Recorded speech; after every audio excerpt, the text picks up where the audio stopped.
Good morning, welcome back to my YouTube channel. എല്ലാവരും സുഖമായിരിക്കുന്നു വിശ്വസിക്കുന്നു. അപ്പോൾ നീറ്റ് എക്സാമിനൊക്കെ ശേഷമുള്ള എൻ്റെ ഫസ്റ്റ് വീഡിയോ ആണിത്. ഓൾമോസ്റ്റ് ഒരു 3 to 4 months ശേഷമാണ് ഞാനിപ്പോൾ പുതിയ വീഡിയോ ചെയ്യുന്നത്. ഒത്തിരി പേര് കമൻസിലൊക്കെ ചോദിച്ചിട്ടുണ്ടായിരുന്നു എന്തായി റിസൾട്ടൊക്കെ, എന്തായി, മാർക്ക് എത്രയാണ്, എന്ത് പറ്റി വീഡിയോ ഒന്നും ഇടാത്തതെന്നൊക്കെ ഉള്ളത്. ഞാൻ കുറച്ച് എൻ്റെ പേഴ്സണൽ കാര്യമായിട്ട് തിരക്കായിപ്പോയി, അതുകൊണ്ടാണ് വീഡിയോ ചെയ്യാനത്. എനിവേസ് ഇപ്പോൾ നമ്മുടെ വീഡിയോൻ്റെ സമയത്തി. അപ്പോൾ ഇന്നത്തെ വീഡിയോയിൽ എൻ്റെ നീറ്റ് എക്സാം എങ്ങനെയുണ്ടായിരുന്നു, സ്കോർ എത്രയാണ്, എക്സ്പെക്റ്റ് ചെയ്ത പോലെ തന്നെയാണോ എക്സാം നടന്നത്, ഇങ്ങനെയൊക്കെയുള്ള എൻ്റെ കംപ്ലീറ്റ് ഡീറ്റെയിൽസ് ആണ് ഉണ്ടാവുന്നത്. അപ്പോൾ ഫസ്റ്റ് ക്വസ്റ്റ്യൻ, എങ്ങനെയുണ്ടായിരുന്നു എക്സാം എക്സ്പെക്റ്റഡ് ആയതെന്ന് ചോദിച്ചാൽ അല്ല, എനിക്ക് ഒട്ടും ഇഷ്ടപ്പെട്ടില്ല സത്യം പറഞ്ഞാൽ. കാരണം എന്തോ നമ്മൾ പ്രാക്ടീസ് ചെയ്ത പോലെയൊന്നും എനിക്ക് തോന്നിയില്ല.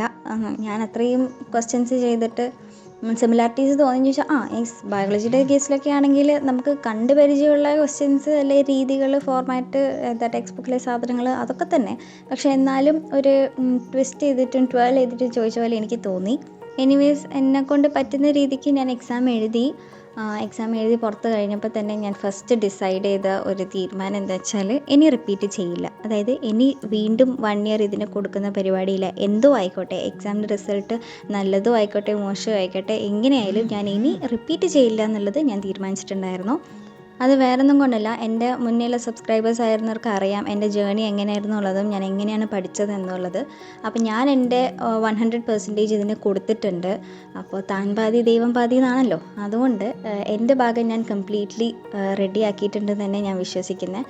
അതുകൊണ്ട് ഇനി ഇതിന് വീണ്ടും എഫേർട്ട് ഇടുക എന്ന് പറഞ്ഞാൽ അതെനിക്ക് അത്ര ഒരിതായിട്ട് തോന്നുന്നില്ല. അതുകൊണ്ട് ഞാൻ ഇനി റിപ്പീറ്റ് ചെയ്യുന്നില്ല എന്നുള്ള കാര്യം കൺഫേം ആണ്. പിന്നെ എൻ്റെ എക്സാം സെൻറ്റർ ചിന്മയ വിദ്യാലയമായിരുന്നു. അവിടെ ഏകദേശം അവരിൽ തിരക്കൊന്നും ഉണ്ടായിരുന്നില്ല. കറക്റ്റ് ടൈമിനൊക്കെ തന്നെ എത്തി. നല്ല എക്സാം ഹോളായിരുന്നു, എല്ലാം അടിപൊളിയായിരുന്നു. എക്സാം പേപ്പർ കിട്ടി, എക്സാം എഴുതി, ഒന്നും പറയണ്ട, അത് വല്ലാത്തൊരു എക്സ്പീരിയൻസ് ആയിരുന്നു. അതിനുശേഷം പിന്നെ റിസൾട്ട് വരെയുള്ള ഒരു വെയിറ്റിംഗ് ആയിരുന്നു. അതിന് മുന്നേ പിന്നെ പേപ്പർ ലീക്കിൻ്റെ കാര്യമൊക്കെ നിങ്ങൾ അറിഞ്ഞിട്ടുണ്ടാവുമല്ലോ. അതൊക്കെ ആ സമയം അത്ര കെയർ ചെയ്തില്ല, ബിക്കോസ് എപ്പോഴും ഏതൊരു എക്സാം കഴിഞ്ഞാലും അങ്ങനെ കേൾക്കാറുണ്ടല്ലോ നമ്മൾ.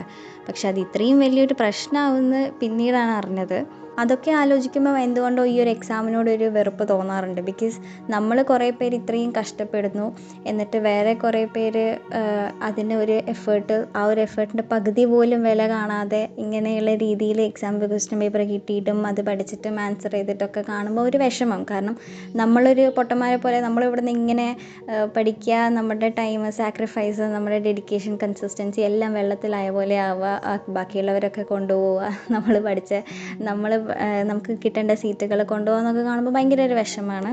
പക്ഷേ വിധിച്ചതുപോലെ കാര്യങ്ങൾ നടക്കൂ. അതുകൊണ്ട് അതിനെ സ്റ്റിക്ക് ഓൺ ചെയ്തിട്ട് നമ്മൾ വെറുതെ നമ്മുടെ സമാധാനം കളയാമെന്നല്ലാതെ നമുക്ക് വേറെ ഒന്നും ചെയ്യാൻ പറ്റില്ല. അപ്പോൾ അതൊക്കെ വിടുക. അപ്പം എക്സാം കഴിഞ്ഞു. പിന്നെ കുറച്ച് കാലം നല്ലൊരു ബ്രേക്ക് എടുത്തു. കാരണം ഈ ഒരു 1-2 വർഷത്തെ പ്രിപ്പറേഷൻ ടൈം എന്ന് പറയുന്നത് ഭയങ്കര മെൻ്റലി എക്സോസ്റ്റിംഗ് ആയിരുന്നു. അത് നിങ്ങളും ഒക്കെ അങ്ങനെ ആയിരുന്നല്ലോ, അറിയാമല്ലോ നമ്മുടെ മെൻ്റൽ സ്റ്റേറ്റ് എങ്ങനെയായിരിക്കും എന്നുള്ളത്. അപ്പോൾ ആ ഒരു പിടിമുറുക്കത്തിൽ നിന്നും ആ കയറൊന്ന് ലൂസായപ്പോൾ ഉള്ള ഒരു സമാധാനം, ഒന്ന് ഫ്രീ ആവാൻ തുടങ്ങി. പക്ഷെ എന്നാലും ഫ്യൂച്ചറിൽ ഇനി ഇത് കിട്ടുമോ ഇല്ലയോ, എന്താവും, ഇതിനെക്കൊണ്ട് വല്ല കാര്യമുണ്ടോ എന്നൊക്കെയുള്ള കുറേ കൺഫ്യൂഷൻസ് മനസ്സിലുണ്ടായിരുന്നു. എന്തൊക്കെ പറഞ്ഞാലും എൻ്റെ ഈ ജേണിയിൽ സൈലം ഒത്തിരി ഹെൽപ്പ് ചെയ്തിട്ടുണ്ട്. ബിക്കോസ് നല്ല രീതിക്ക് തന്നെയാണ് അവർ ക്ലാസ്സസ് എടുത്തത്, പഠിപ്പിച്ചതും നമ്മളെ മെൻറ്റർ ചെയ്തതും ഒക്കെ അടിപൊളിയായിട്ട് തന്നെയാണ്. അവർ ചെയ്യേണ്ട ഭാഗം കംപ്ലീറ്റ് അവർ സെറ്റാക്കി തന്നിട്ടുണ്ട്. ബാക്കി നമ്മുടെ ഭാഗമാണ്. അത് ഞാൻ എൻ്റെ രീതിക്ക് ഞാനും ചെയ്തിട്ടുണ്ടെന്ന് തന്നെ വിശ്വസിക്കുന്നത്. പിന്നെ റിസൾട്ട്, അത് നമ്മൾ പ്രതീക്ഷിക്കുന്ന പോലെ തന്നെ ആവണമെന്ന് ഒരു നിർബന്ധവുമില്ല. അതിൻ്റെ അകത്ത് കുറേ വ്യത്യാസങ്ങൾ വരാം. നമ്മൾ അത്രയും എഫേർട്ട് ഇട്ടത് ചിലപ്പം ആ രീതിക്ക് നമുക്കൊരു ഔട്ട്പുട്ട് കിട്ടണം എന്നില്ല. That's okay. നമ്മൾ മനുഷ്യന്മാരാണല്ലോ, എല്ലാം നമ്മൾ ആഗ്രഹിച്ച പോലെ നടക്കണം എന്നില്ല. It's okay. അപ്പോൾ last but not the least, എന്താണ് എൻ്റെ സ്കോർ, എത്രയാണ് എൻ്റെ സ്കോർ എന്നുള്ളതാണ്. സ്കോറ് അങ്ങനെ വേർഡ്സിൽ പറയുന്നതിന് പകരം ഞാൻ പറയാം, നല്ല സ്കോറാണോ എന്ന് ചോദിച്ചാൽ യെസ്, എക്സാക്ട്ലി നല്ല സ്കോറാണ്. പക്ഷേ അതിനെക്കൊണ്ട് ഈ വർഷം കാര്യമുണ്ടോ എന്ന് ചോദിച്ചാൽ ഇല്ല, ഒരു കാര്യവുമില്ല. ഗവൺമെൻറ് സീറ്റൊന്നും കിട്ടാനേ പോകുന്നില്ല. ബിക്കോസ് ഈ വർഷമായതുകൊണ്ട് നോ ചാൻസ്. റിസൾട്ട് വന്ന് സ്കോറിനേക്കാൾ മുന്നേ റാങ്ക് കണ്ടപ്പോഴാണ് ആകെ മൊത്തം ഒരുമാതിരി അവസ്ഥയായിപ്പോയത്. കാരണം ഞാൻ ഒട്ടും എക്സ്പെക്റ്റ് ചെയ്യാത്ത രീതിക്കായിരുന്നു റാങ്ക് വന്നത്. എനിവേയ്സ് എനിക്കൊരു കാര്യം അറിയാം, ആ റാങ്കിനെ കൊണ്ട് ഇന്നത്തെ ഈ വർഷത്തെ റിസൾട്ട് വെച്ച് നോക്കുകയാണെങ്കിൽ കാര്യമില്ല. ബിക്കോസ് ഗവൺമെൻറ് കോളേജ് കിട്ടാൻ പോകുന്നില്ല. അതിന് പകരം ഇനി എന്താണ് മുന്നോട്ടേക്കുള്ള തീരുമാനം എന്നുള്ളത് ഞാൻ ഡിസൈഡ് ചെയ്ത് വരുന്നേ ഉള്ളൂ. എനിവേയ്സ് എനിക്ക് മെഡിസിൻ എന്ന് പറയുന്ന ഫീൽഡ് അത്രയ്ക്കും ഇഷ്ടമുള്ള എൻ്റെ പാഷൻ ആയിട്ടുള്ളൊരു സാധനം ആയതുകൊണ്ടാണ് ഞാൻ ഇതിൻ്റെ പിന്നാലെ ഇത്രയും എഫേർട്ട് ഇട്ടത്. സോ അതങ്ങനെ ചുമ്മാ വിട്ട് കളയാൻ ഞാൻ ഉദ്ദേശിക്കുന്നില്ല. സോ ഇതിന് പിന്നാലെ ഞാൻ മാക്സിമം നോക്കട്ടെ ഏത് രീതിക്കാണ് എനിക്ക് എൻ്റെ ഹയർ സ്റ്റഡീസ് കൊണ്ടുപോകാൻ പറ്റുന്നത് എന്നുള്ളത്. എന്തായാലും എൻ്റെ എല്ലാ ഡീറ്റെയിൽസും ഞാൻ ഇതുപോലെ വീഡിയോസാക്കി ഇടുന്നതായിരിക്കും. ഇനി അങ്ങോട്ടേക്ക് കൺസിസ്റ്റൻ്റ് ആയിട്ട് യൂട്യൂബ് വീഡിയോസ് ഇടുന്നതായിരിക്കും. യൂട്യൂബിൽ ആക്റ്റീവായിരിക്കും. നിങ്ങൾക്ക് ചോദിക്കാനുള്ള ചോദ്യങ്ങളൊക്കെ നിങ്ങൾ മെയിലായിട്ടോ എങ്ങനെയാ വെച്ചാൽ കമൻറ്റിൽ ഒക്കെ ചോദിച്ചോളൂ. ഞാൻ ഇതിന് ശേഷം കമ്മ്യൂണിറ്റി ടാബിൽ ഒരു Q&A ഇടാമെന്ന് വിചാരിക്കുന്നുണ്ട്. ലൈക്ക് നിങ്ങൾക്ക് ചോദിക്കേണ്ട ക്വസ്റ്റ്യൻസ് ഒക്കെ അതിൻ്റെ കമൻറ്റ് ബോക്സിൽ ചോദിച്ചോളൂ.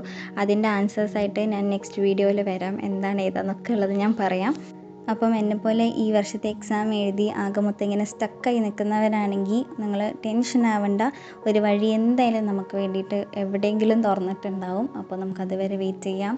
അതിനുവേണ്ടി അതിൻ്റെ പിന്നാലെ റിസർച്ച് ചെയ്ത് ഇങ്ങനെ പോകാം. ഇനി റിപ്പീറ്റ് ചെയ്യാൻ ഉദ്ദേശിക്കുന്ന കുട്ടികളാണെങ്കിൽ നിങ്ങൾ സോ ഷുവർ ആണെങ്കിൽ മാത്രം ആ വഴിക്ക് പോയാൽ മതി.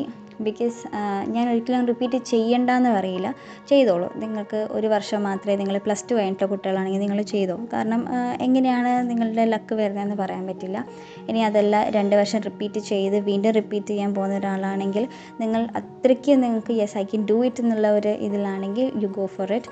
അതർവൈസ് ജസ്റ്റ് ഒന്ന് തിങ്ക് ചെയ്യൂ, വേറെ ഓപ്ഷൻസ് ഉണ്ടെങ്കിൽ അതെടുക്കൂ. ഞാൻ വേറൊന്നും കൊണ്ടല്ല പറയുന്നത്. കാരണം ഈ പറയുന്ന ഈ റിപ്പീറ്റ് ചെയ്യാന്ന് പറയുന്നത് വരെ നമുക്ക് പോസിബിൾ ആയിട്ടുള്ള കാര്യമാണ്. റിപ്പീറ്റ് ചെയ്യുക എന്നുള്ളത് കുറച്ച് ഡിഫറെൻ്റ് ആണ്. കാരണം അതിനത്രയും മെൻ്റലി പ്രിപ്പയർഡ് ആയിരിക്കണം നമ്മൾ. കാരണം അങ്ങനെ എക്സോസ്റ്റിംഗ് ആണത്. നമുക്ക് പകുതി വഴിയിൽ വെച്ച് നമ്മളാകെ ബ്രേക്ക് ഡൗൺ ആവും, നമ്മൾ എല്ലാം കൈവിട്ട അവസ്ഥയിലാവും. അവിടുന്ന് വീണ്ടും നമ്മളെ തന്നെ പൊക്കി കൊണ്ടുവരണം.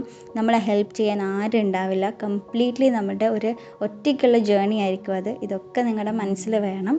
അപ്പോൾ എന്ത് ഡൗട്ട്സ് ഉണ്ടെങ്കിൽ നിങ്ങൾക്ക് എൻ്റെ അടുത്ത് ചോദിക്കാം. കമൻറ്റ് ബോക്സിലൂടെയോ മെയിൽ അയച്ചിട്ടോ എങ്ങനെയാണെന്ന് വെച്ചാൽ ചോദിക്കാം. ഞാൻ എല്ലാത്തിനും റിപ്ലൈ തരുന്നതായിരിക്കും. അപ്പോൾ എന്നെ സപ്പോർട്ട് ചെയ്ത എല്ലാവർക്കും താങ്ക് യു സോ മച്ച്. കാരണം നിങ്ങളൊക്കെ സപ്പോർട്ട് ഉള്ളതുകൊണ്ടാണ് ഇന്ന് എനിക്കും കുറച്ച് സമാധാനം, ഓക്കെ എന്നെയും കുറച്ച് മനസ്സിലാക്കുന്ന ഫ്രണ്ട്സ് ഉണ്ടല്ലോ എന്ന് എനിക്കും ഒരു സമാധാനം അതാണ്. അപ്പോൾ നിങ്ങൾ റിപ്പീറ്റ് ചെയ്യാൻ പോകുന്ന ഫ്രണ്ട്സ്, അല്ലെങ്കിൽ ഇനി എന്ത് ചെയ്യണമെന്ന് വെച്ചാൽ സ്റ്റക്കായി നിൽക്കുന്ന ഫ്രണ്ട്സ്, നീറ്റ് പഠിക്കാൻ ഉദ്ദേശിക്കുന്ന കുട്ടികൾ, എല്ലാവർക്കും ഇതൊന്ന് ഷെയർ ചെയ്ത് കൊടുക്കുക. ഓൾസോ നിങ്ങളുടെ എക്സാം എങ്ങനെയുണ്ടായിരുന്നു, നിങ്ങളുടെ എക്സ്പീരിയൻസ് എങ്ങനെയാണെന്നൊക്കെ ഉള്ളത് കമൻറ്റ് ചെയ്യാം. അപ്പോൾ do like, share and comment on this video. Thank you, by.